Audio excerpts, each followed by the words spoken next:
Hello दोस्तों इस video में हम सीखेंगे कि जो हम सेल करते हैं, हमारे पास अगर कुछ सेल्समैन हैं तो हम चाहते हैं कि उनका एक अलग ही रिकॉर्ड बन जाए ताकि हम उनको कमीशन देने में आसानी हो जाए कि कितनी सेल इस जो सेल्समैन की हुई है उसके अकॉर्डिंग हम उसको कमीशन दे सकें।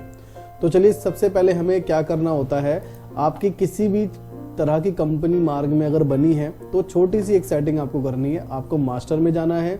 मास्टर में जाने के बाद आपको कंट्रोल रूम पे क्लिक करना है। कंट्रोल रूम पे क्लिक करते ही सर्च इन ऑल पे आप एंटर करेंगे। जैसे ही आप एंटर करेंगे तो यहाँ पे आप लिखेंगे सेल्समैन, और सेल्समैन लिखने के बाद आपको करना है एक्सेप्ट। जैसे ही एक्सेप्ट करेंगे तो बहुत सारी ऐसी डिटेल्स आपके सामने खुल जाएगी, बट आपको यहाँ पे बिल्कुल भी कंफ्यूज नहीं होना। यहाँ पे आप देख रहे होंगे एक और देख रहे होंगे दूसरा, आप दो में लिखा हुआ है सेल्समैन। तो इसी के जो है आप एकदम सीध में आए, लेंथ में आए और यहाँ पे इसको कर दीजिए सर यस। देखिए यही है ना कि सेल्समैन अगर आपको रिक्वायर्ड है तो यस कर दीजिए। अब जैसे आप एंटर करेंगे तो यहाँ पे जो है ये एमआर जो आपको दिख रहा है, जब आप सेल करेंगे तो वहाँ पे इसका ये हेडिंग आएगा एमआर। जैसे कि अगर आप फार्मा में हैं तो एमआर रख सकते हैं, जैसे फार्मा में सेल्समैन को एमआर कहते हैं, मार्केटिंग रिप्रेजेंटेटिव। और ऐसे ही जो कुछ और ट्रेड है जिसमें कुछ और कहते हैं, लेकिन बेसिक जो इसको जाना जाता है सेल्समैन के नाम से जाना जाता है। तो आप जो नाम यहाँ चेंज कर देंगे वही नाम आपको सेल्स के, जब आप सेल करेंगे तो वहां पे ये पूछेगा आपसे। तो जैसे कि सपोज मैं इसमें सेल्समैन डाल देता हूं,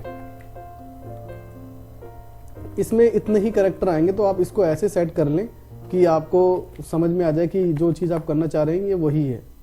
तो मैं इसमें SMAN कर देता हूं ताकि मुझे समझ में आ जाए। उसके बाद आपको इसमें और कोई भी ऐसी सेटिंग नहीं करनी है, आपको एस्केप करना है और फिर दोबारा एस्केप करके इसको यस करना है। जैसे आप इसको यस करेंगे तो ये आपसे कहेगा कि जो आपका डेटाबेस है उसको रन फाइल मेंटेनेंस चलाने के लिए कहेगा, तो इसे आप यस कर दीजिए ताकि जो आपकी जो सेटिंग है वो कंपनी के अंदर अच्छी तरीके से कॉन्फ़िगरेशन हो जाए उसकी ऑटोमेटिक।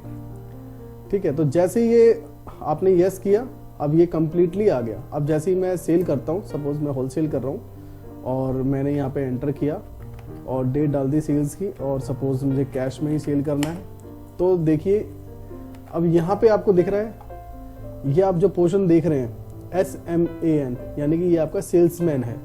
अब आप ये जो सेल करने जा रहे हैं, ये सेल किस सेल्समैन के अंडर में जाएगी, जितनी भी आप यहाँ पे सेल की एंट्री करेंगे वो इसके लेजर में ऑटोमेटिक रिफ्लेक्ट हो जाएगा, ताकि आपको महीने में ये रेशो मिल जाएगा कि मेरे किस सेल्समैन ने किस महीने में कितना सेल किया है और क्या उसको आप कमीशन देते हैं। तो अब सपोज कि यहाँ पे आ गया। अब अगर आप डायरेक्टली एंटर कर देंगे तो ये डायरेक्ट आइटम के पोर्शन पे आ जाएगा। तो आपको क्या करना है, जब भी आप कोई भी लेजर लेंगे, जैसे ही ये आपके सेल्समैन वाले पोर्शन पे रुकेगा आपका कर्सर, यहाँ पे आपको स्पेस का बटन दबाना है।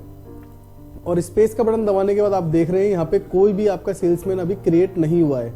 तो यहाँ पे नया सेल्समैन क्रिएट करने के लिए आपको F2 करना है और एंटर करना है।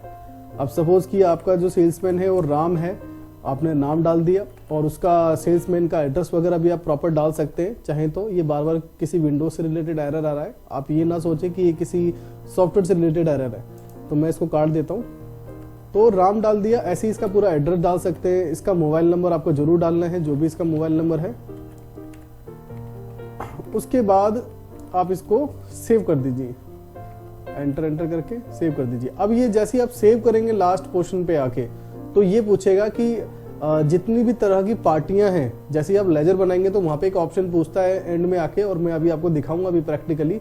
तो ये पूछ रहा है कि जो आपका राम सेल्समैन है, अगर कोई रिटेल में सेल होती है तो कितने % देना है, अगर कोई स्टॉकिस्ट को सेल करता है तो कितने % देना है, अगर कोई डिस्ट्रीब्यूटर को सेल करता है तो कितने % देना है, अदर्स कोई सेल करता है तो कितने देना है, कलेक्शन पे कितना देना है, मिनिमम मार्जिन लिमिट पे कितना देना है। तो ये भी आप सेट कर सकते हैं ताकि आप अच्छे से मतलब इसको जो है मोनेटाइज कर सके, अपने सेल्समैन को एक अच्छा प्रॉफिट दे सके, अगर वो आपको सेल दे रहा है तो इंसेंटिव दे सके। जब ये लेजर आपको क्रिएट हो जाएगा राम, यानी कि जो सेल्समैन है क्रिएट हो जाएगा, जब ये पोर्शन आपको दिखेगा, यहाँ पे कुछ नहीं करना, आपको एक स्किप कर दो। तो अब आप देख रहे हैं कि ये जो आपको राम है, ऐसी आप और भी ऐड करना चाहें, राम श्याम जितने भी आपके पास सेल्समैन है, F2 करके यहाँ पे क्रिएट कर सकते हैं। अब मैंने राम सेलेक्ट कर लिया और मैंने यहाँ पे जो सेल की है, सपोज की टेस्ट आइटम मैंने जो सेल किया है वो 20 क्वांटिटी सेल किया है, और उसके बाद मैं इसको एंड के बटन से प्रेस करके सेव कर देता हूँ। बिल ये कंप्लीटली सेव हो चुका है।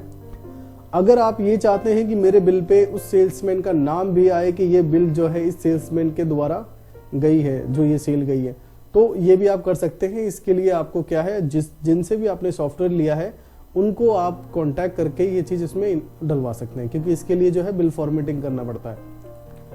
अब इसकी जो हमें जो भी सेल्समैन ने सेल्स करी है, जो सेल्समैन के द्वारा सेल्स हुई है, अब हमें कभी भी मंथली या डे वाइज या मंथ वाइज चेक करना है तो कैसे चेक करें। इसके लिए आप आएंगे रिपोर्ट में। रिपोर्ट में आने के बाद आपको आना है सेल रिपोर्ट में। सेल रिपोर्ट में आपको दिखेगा S.man, जैसा कि हमने हेडिंग दिया हुआ है अपने सेटिंग के अंदर से। तो जो भी आप वहाँ पे सेटिंग देंगे, एस जैसे मैंने कि S.man लिखा है, आप कुछ और लिखेंगे तो वही चीज़ आपको यहाँ पे दिखेगी। तो यहाँ पे आपको क्लिक करना है और यहाँ पे आपको इतने तरीके मिल गए कि आप उसकी रिपोर्ट इतनी जैसे देखना चाहते हैं वैसे देख सकते हैं। ये आइटम मंथ वाइज है, कंपनी मंथ वाइज है, ये आप देख रहे हैं salesman wise sale, single salesman cell.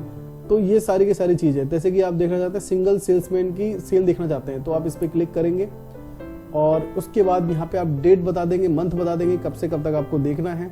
और उसके बाद कुछ जो है यहाँ पे ऑप्शन भी है कि उसके चालान्स भी जो चल रहे हैं वो भी देखना है आपको, कैश सेल देखनी है, समरी देखनी है या डिटेल देखनी है आपको पूरी, आपको बिल अमाउंट देखना है या नेट टैक्सेबल अमाउंट देखना है, क्वांटिटी देखनी है, ये बता सकते हैं आप। उसके बाद मतलब यहाँ पर भी आप अपनी जितनी मर्जी जो मॉडिफिकेशंस करना चाहते हैं रिपोर्ट देखने के लिए वो भी कर सकते हैं। उसके बाद एक्सेप्ट करेंगे तो यहाँ पे आपके सभी सेल्समैन आ जाएंगे। जैसा कि अभी हमें एक ही दिख रहा है तो अभी हम इस पे एंटर कर देते हैं तो आपको दिखेगा कि इसने अब तक जितनी जो सेल कराई है वो 9,550 रुपए की सेल कराई है। अब थोड़ा सा और इसको ब्रीफ कर लेते हैं। अब हम और सेल कर लेते हैं, लेकिन इस बार कुछ अलग सेल्समैन डालते हैं। जैसा कि मैंने कहा था आपको कि जो सेल्समैन हम बनाते हैं लास्ट में जब वो सेव करने के बाद कमीशन जो पूछता है वो कहाँ पूछेगा आपको, जब आप किसी भी रजिस्टर्ड पार्टी को सेल करोगे। जैसे कि मैं एक पार्टी क्रिएट कर लेता हूँ, सपोज कि शर्मा इलेक्ट्रो पार्टी का नाम है, पार्टी ऑलरेडी बनी हुई है तो मैं कुछ और डाल लेता हूँ, वर्मा डाल लेता हूँ। उसके बाद जो भी इसका एड्रेस वगैरह है, आपको पता ही है कि किसी भी लेजर को जो बनाते हैं बिल वगैरह करते हैं तो जो भी उसका एड्रेस है, जो भी जिसके मोबाइल्स नंबर हैं, डिटेल्स है, GST नंबर है, तो आप ये सारी चीज़ डाल सकते हैं। क्योंकि अगर मैं डालूंगा तो ये वीडियो काफ़ी लंबी हो जाएगी, हमें सिर्फ जो है समझना है चीज़ों को। तो जैसे ही आप लास्ट वाले पोर्शन पे आएंगे, लेजर कैटेगरी, यहाँ पे देखेंगे आप लेजर कैटेगरी। जैसे लेजर कैटेगरी पे आप क्लिक करेंगे तो यहाँ पे रिटेलर्स आ रहा है, स्टॉकिस्ट आ रहा है, डिस्ट्रीब्यूटर्स आ रहे हैं। तो अगर आप एक बड़ी कंपनी है या फिर आप कोई C&F हैं तो जितने भी आपके सेल्समैन काम कर रहे हैं, अगर वो किसी रिटेल्स पे डायरेक्टली सेल करते हैं तो उसको रिटेल पे कितना कमीशन मिलना चाहिए, और स्टॉकिस्ट पे किसी को बेचते हैं तो उसको कितना कमीशन मिलना चाहिए, डिस्ट्रीब्यूटर को बेचते हैं तो कितना कमीशन मिलना चाहिए, ये चीज़ भी आप डिसाइड कर सकते हैं। और ये चीज़ यहीं से डिसाइड होगी अगर आपने लेजर में ये कैटेगरी पूरी अच्छी तरीके से डाल रखी है। ठीक है, तो ये चीज़ आप यहाँ पे ऐसे डाल सकते हैं कि ये कौन है, रिटेलर है या कौन है। उसके बाद आप इसको सेव कर देंगे तो आपको पता लग गया कि ये चीज़ कहाँ पे आपको दिखेगी।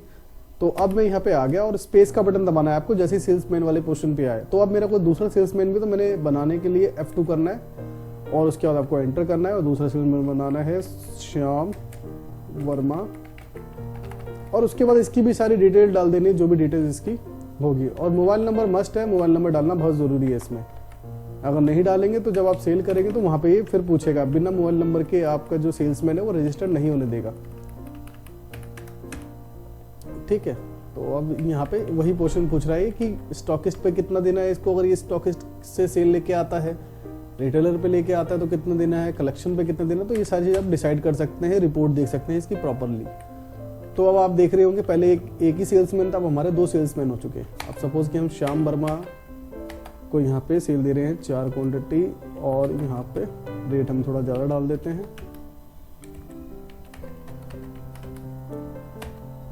उसके बाद एंड के बटन से मैंने सेव कर दिया और ये बिल आपका यहाँ से जनरेट हो गया। अब मुझे जो है ये देखना है पर्टिकुलर किसी एक को देखना है कि राम की कितनी सेल है, श्याम की कितनी सेल है। तो वापस वहीं पे जाएंगे हम S.man पे। रिपोर्ट में आने के बाद आपको आना है सेल्स एनालाइजिंग में। उसके बाद आपको आना है S.man पे और उसके बाद यहाँ पे आपको सारे मोड ऑफ फंक्शन मिल गए कि आप जो सेल्समैन की रिपोर्ट देखना चाहते हो वो कैसे देखना चाहते हो। तो जैसे कि सपोज आप आइटम मंथ वाइज देखना चाहते हो तो यहाँ पे आप चूज करोगे आप किसकी देखना चाहते हो, राम की या श्याम वर्मा की। तो यहाँ पे आप स्पेस के बटन से बता सकते हो अगर आपके मल्टीपल अलग अलग पर्सन को देखना है तो। अब जैसे किसी एक को देखना है तो उस पर आप एंटर कर दीजिए और यहाँ पे डेट डिफाइन कर दीजिए कब से कब तक देखना है। और यहाँ पर भी बहुत सारे ऐसे मॉडिफिकेशंस के ऑप्शन है कि उसका आइटम की वैल्यू देखनी है, वेट भी देखना है आपको, पर्टिकुलर एक कंपनी देखनी है। सपोज कि आप कुछ ऐसी कंपनी में है जहाँ पे जैसे जॉनसन कंपनी के भी प्रोडक्ट बेचते हैं, हिंदुस्तान यूनिलीवर के भी प्रोडक्ट बेचते हैं, लीफोर्ड के प्रोडक्ट बेचते हैं, तो मल्टीपल कंपनी प्रोडक्ट बेचते हैं और आप ये देखना चाहते हैं कि हिंदुस्तान यूनिलीवर की जो सेल्स हुई है मेरे सेल्समैनों ने कितनी सेल्स उसकी करी है अलग अलग, तो वो भी आप देख सकते हैं यहाँ से। बस आपको इस पर यस करना है और उस कंपनी को सिलेक्ट करना है। मैं अभी इसको नो कर देता हूँ क्योंकि मुझे सभी का देखना है और मैं इसको वी कर देता हूँ। तो अब आप देख रहे होंगे कि टेस्ट आइटम जो है, अब यहाँ से राइट स्क्रॉल करेंगे आप, जो अप एंड डाउन के बटन होते हैं ऐसे ही राइट का जो बटन है, तो देखिए मार्च में जो है टोटल 4 क्वांटिटी सेल आउट हुई है इसकी, जिसकी टोटल वैल्यू क्या है 12,000 रुपए, जो कि आपके श्याम वर्मा ने सेल करी है। ये देखिए श्याम वर्मा सेल समरी। तो इस तरीके से जो है आप अपनी आइटम भी देख सकते हैं। अगर आप चाहते हैं कि मेरे को आइटम वगैरह नहीं देखना, मुझे बस यही देखना है कि मेरे सेल्समैन ने कितनी सेल्स कर दी है, तो आपको एसएमएन पे जाना है और सिंगल सेल्समैन सेल पे क्लिक कर देना है और यहाँ पे आप डेट डिफाइन कर देंगे कब से कब तक देखना चाहते हैं और उसके बाद फिर आप चूज कर लेंगे अपने सेल्समैन को। अगर मल्टीपल बीच बीच में से सिलेक्ट करने हैं तो आप स्पेस के बटन से इसको सिलेक्ट कर सकते हैं। कोई एक है तो उसको डायरेक्टली एंटर कर सकते हैं। तो ये देखिए 31 तारीख की लास्ट जो इन्होंने सेल जो किया हुआ है, टोटल जो हमने डेट डिफाइन किया उसके हिसाब से 12,600 रुपए की सेल की हुई है इन्होंने। तो इस हिसाब से क्या है कि आप इनको कमीशन वगैरह दे सकते हैं। आई होप आपको कुछ अच्छे से समझ में आया होगा और अगर कुछ भी आपको दिक्कत आती है इसमें तो आप मुझे कमेंट करें, मैं उस कमेंट का आपको जरूर रिप्लाई करूंगा। और वीडियो को देखने के लिए और इस वीडियो को लाइक करें अगर आपको अच्छा लगा है, चैनल को भी सब्सक्राइब करें। Thanks for watching.